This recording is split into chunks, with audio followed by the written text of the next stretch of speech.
Well, my recording software decided to crash the moment I went to plug my phone in. How handy, he said sarcastically. So yeah, I know plenty of GMs that would not play the same way that my original GM, Steve, would play. I know plenty of GMs who would not try to kill off the player characters. I know plenty of GMs who would try and kill off the player characters. The difference between the two is that if you kill off your player characters, of course, your players might get a little bit upset. But if your players know that you're actively trying to kill off their characters, then it kind of puts your characters, your player characters, in this situation where the player is just going to do whatever they enjoy until their character dies.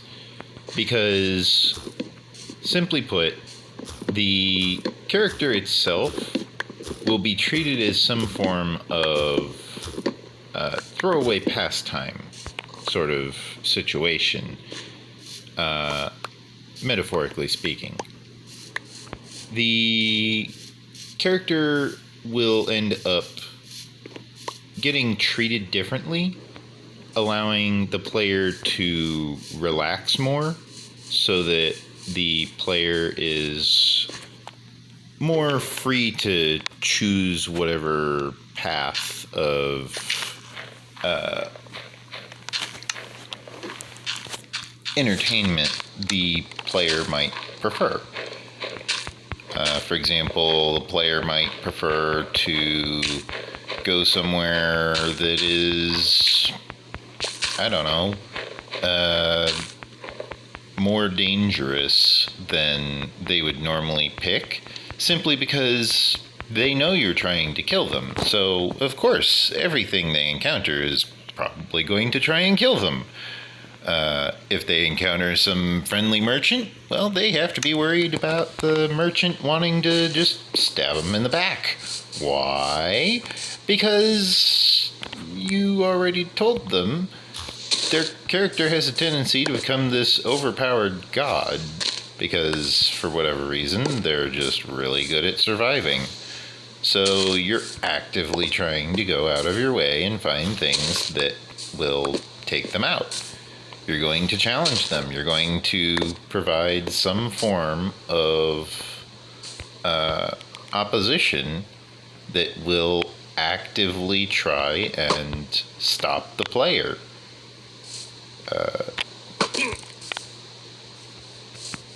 And of course, the player knowing this helps the player understand that they don't have to always sit there and, behave.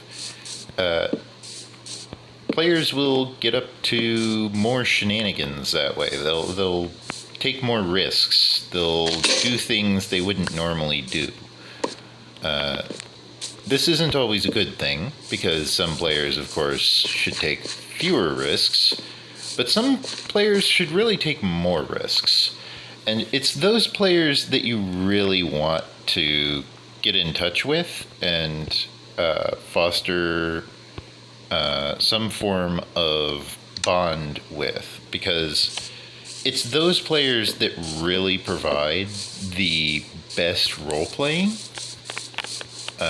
The ones that are very reserved have a tendency to have very creative ideas. They just need to learn how to phrase those ideas, how to give the ideas some form of shape. The shape of the ideas, of course, are very useful when properly applied, because An idea is nothing if you can't describe it. That's why they say communication is key, because communication is this very important aspect of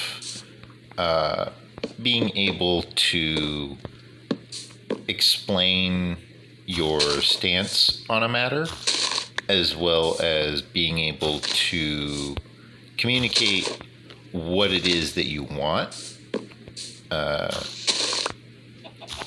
If no one knows what you want, then of course no one is going to be able to help you. Because, well, no one knows what you want, least of all yourself, right? So it makes it kind of difficult for people to help you. That's why it's very important to understand each other. It's very important to know what each other's goals are and how to best align with those goals. What is the best option for,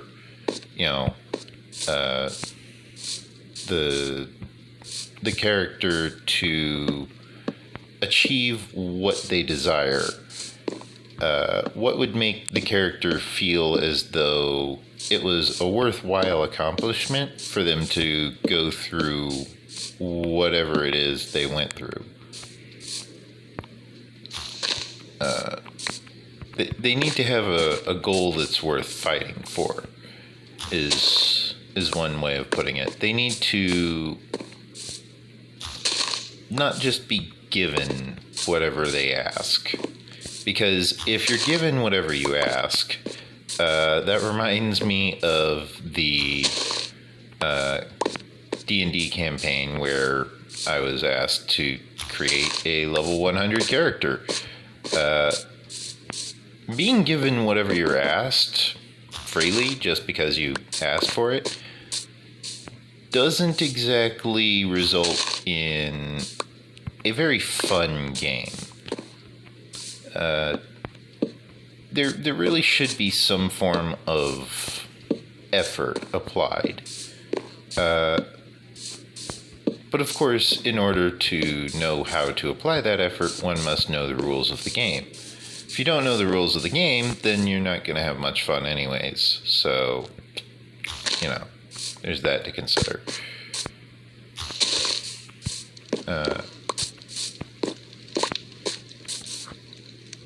And you really need to know all of the rules, not just some of the rules. A lot of it is really basic stuff. People always complain, oh, there's so many rules in D&D. It's like, well, yeah, but it's basic stuff. Like, how do you hurt things? Most of the stuff is stuff you'll never need to even worry about at that. Things like fall damage. Well, if your character never goes jumping off a cliff, then you'll be fine, and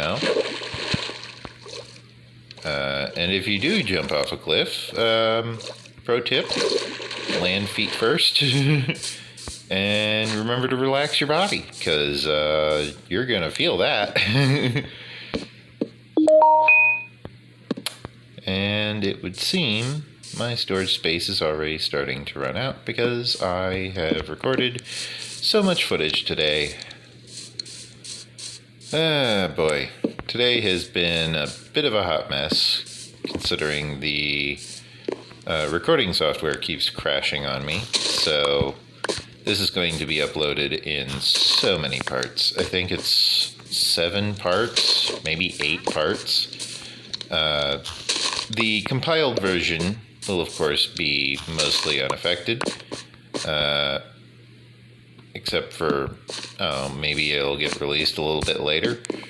However, the uncompiled version, the raw version, as it were, will definitely require a little bit of extra time. I release every 3 hours for the raw footage.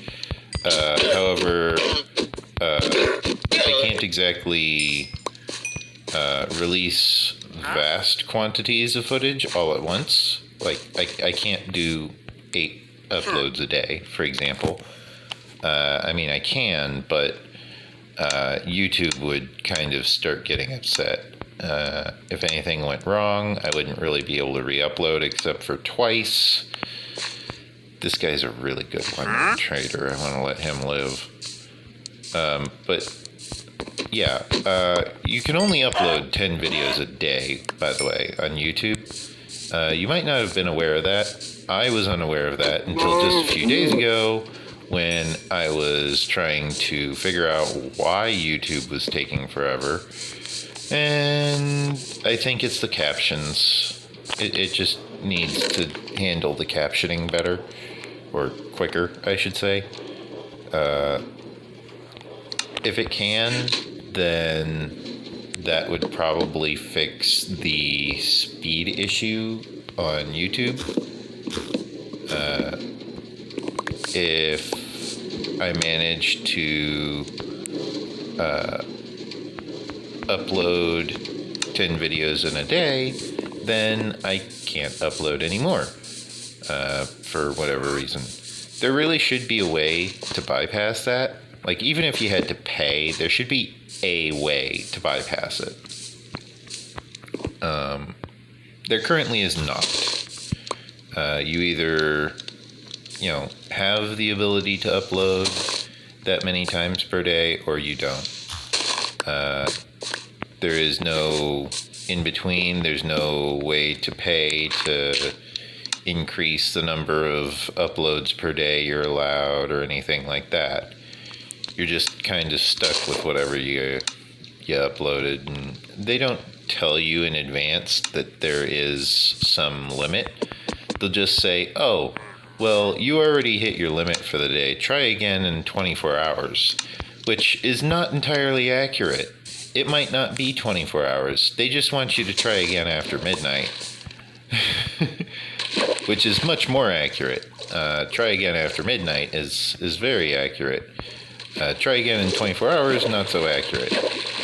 So that's something to note about YouTube. If you're going to start uploading YouTube videos, you really need to know that there is, in fact, differences such as that, where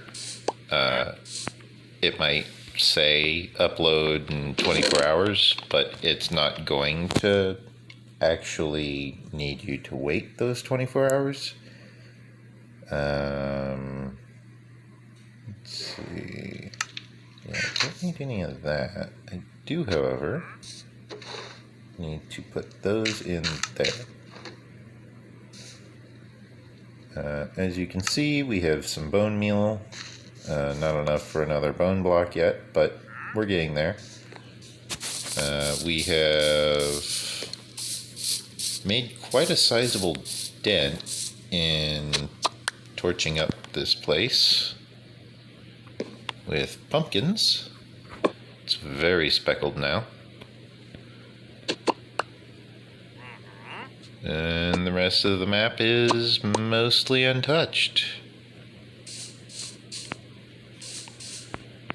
So yeah, the pumpkin farm, definitely putting in a lot of work.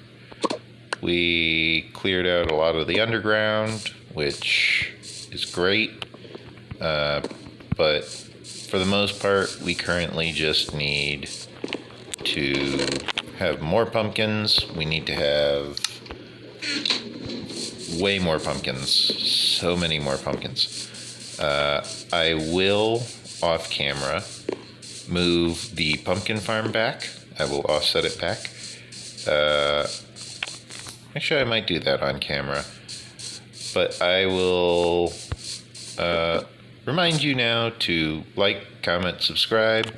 Helps me, helps the channel, tells YouTube this is the kind of content that you want to see.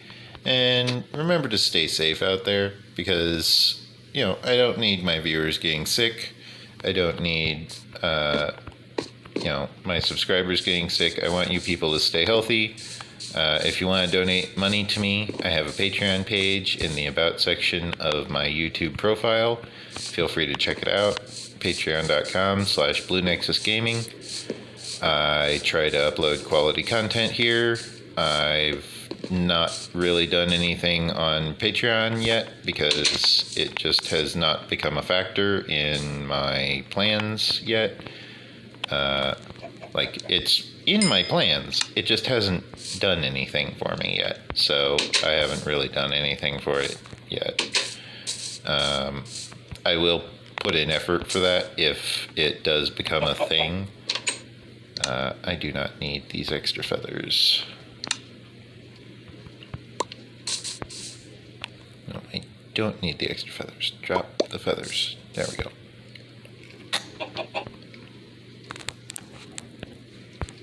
I guess I can drop these feathers as well.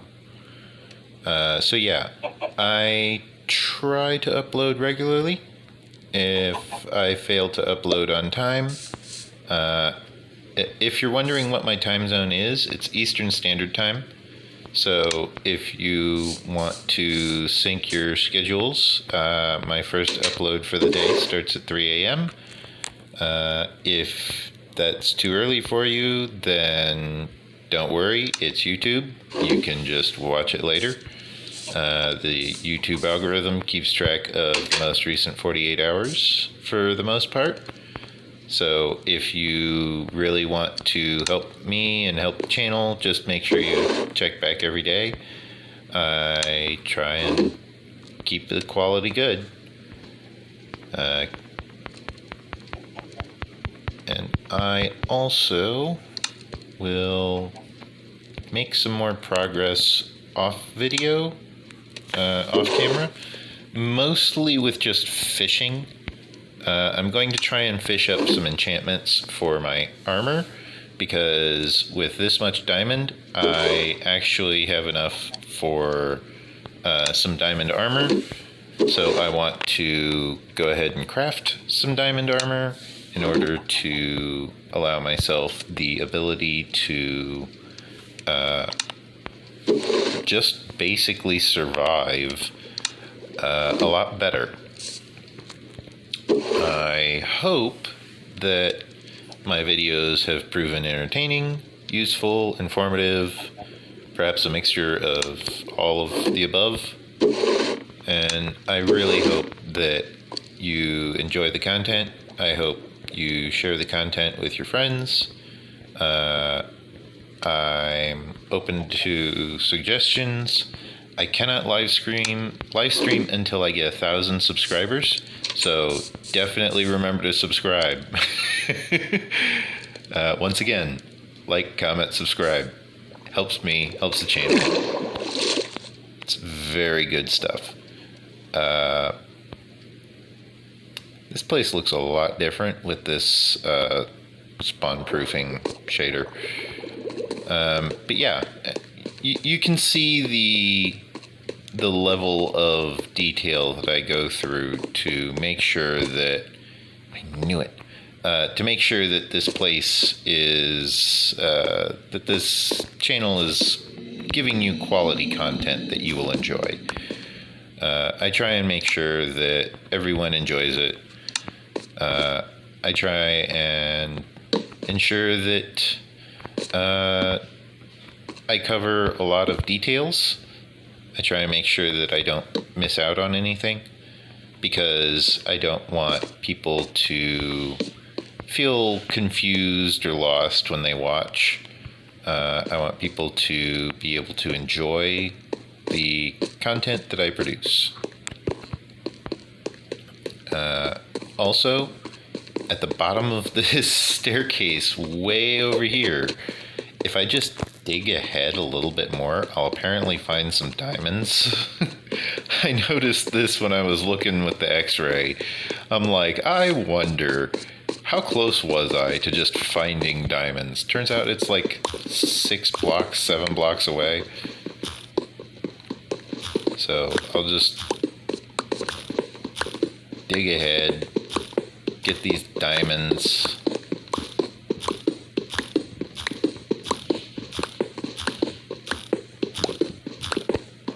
Huh. It was right around here. Maybe I need to go over one. But yeah,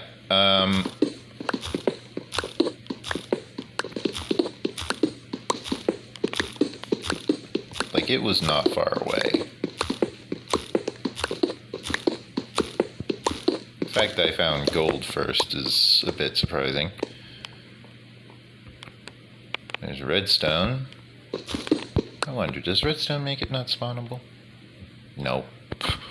Okay.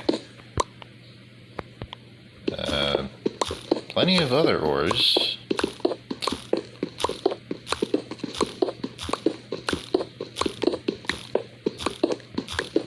Let me see. Let me grab a torch. See what I got here.